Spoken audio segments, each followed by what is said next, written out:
तुम तो धोखेबाज हो गाने की पैरोडी बनाकर तेजस्वी यादव कर रहे हैं पीएम मोदी पर हमला।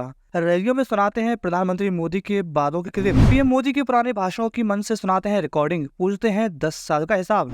सरकारी नौकरियां देने के चलते युवाओं में पॉपुलर हुए थे तेजस्वी। इस बार बीजेपी के लिए बन रहे हैं चुनौती।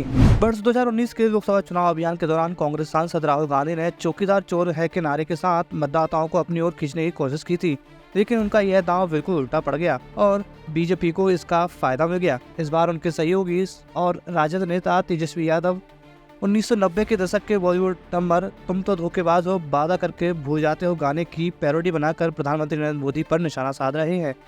इस गाने की पैरोडी को वह अपनी सभाओं में गा रहे हैं और मतदाता उनके साथ तालमेल बिठाते हुए नजर आ रहे हैं। राजद नेता तेजस्वी यादव अपना ट्रेडमार्क सफेद कुर्ता पायजामा पहने हुए हर सभा में पहुंचते हैं। उनके कुर्ते पर राजद का बड़ा सा चुनाव चिन्ह यानी लालटेन छपा हुआ दिखता है। वह लगभग हर चुनावी रैली में गोविंदा करिश्मा अभिनीत फिल्म साजन चले ससुराल का यह लोकप्रिय गाना गा रहे हैं। इतना ही नहीं, वह घर चलाने के लिए बिहार पर विशेष ध्यान देने, युवाओं को हर साल 2 करोड़ नौकरियां देने, कथित तौर पर विदेशी बैंकों में जमा काले धन को वापस लाने और बढ़ती मुद्रास्फीति पर काबू पाने का वादा करते हुए पीएम मोदी के पिछले भाषणों का ऑडियो क्लिप चला रहे हैं। राहुल के चौकीदार वाले तंज के विपरीत तेजस्वी बिना ज्यादा व्यक्तिगत हुए मोदी पर हमला करने में सफल रहे हैं। इसका असर यह हुआ है कि चिलचिलाते धूप का सामना करते हुए भी लोग बड़ी संख्या में उनकी रैलियों में शामिल हो रहे हैं। फिलहाल 35 साल के तेजस्वी मोदी अमित शाह, राजनाथ सिंह, जेपी नड्डा, योगी आदित्यनाथ और बिहार के सीएम नीतीश कुमार जैसे शक्तिशाली एनडीए नेताओं की सेना के खिलाफ अकेले चुनावी लड़ाई लड़ रहे हैं। नीतीश कुमार करीब 3 महीने पहले इंडिया ब्लॉक से नाता तोड़ने के बाद एनडीए गठबंधन में शामिल हो गए थे। लोकसभा चुनाव अभियान शुरू होने के बाद से केवल 2 शीर्ष कांग्रेस नेता मल्लिकार्जुन खड़गे और राहुल गांधी बिहार आए हैं।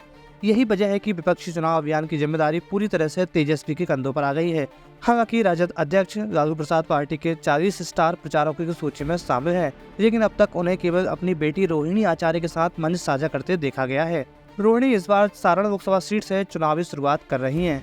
लालू प्रसाद यादव अपनी कई स्वास्थ्य संबंधी जटिलताओं के कारण 45 डिग्री सेल्सियस की तपिश भरी गर्मी में चुनाव प्रचार में भाग नहीं ले पा रहे हैं।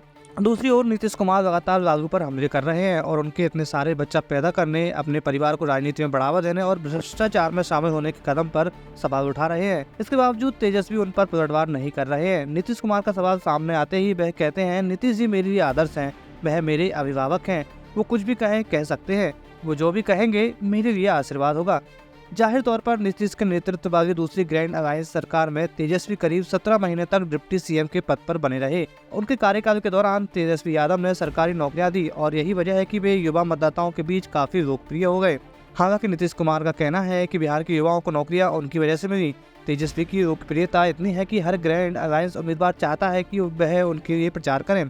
पार्टी प्रवक्ता के अनुसार तेजस्वी अब तक राज्य में 92 रैलियों को संबोधित कर चुके हैं। तेजस्वी अपनी रैलियों में 3 प्रमुख मुद्दों, युवाओं को रोजगार देना, महंगाई पर काबू पाना और पलायन पर रोक लगाना मुद्दों पर ध्यान केंद्रित कर रहे हैं। बिहार सरकार ने अप्रैल 2020 में देशव्यापी तालाबंदी के दौरान लगभग 35 लाख प्रवासी मजदूरों के बैंक खातों में 1000 रुपए स्थानांतरित किए थे।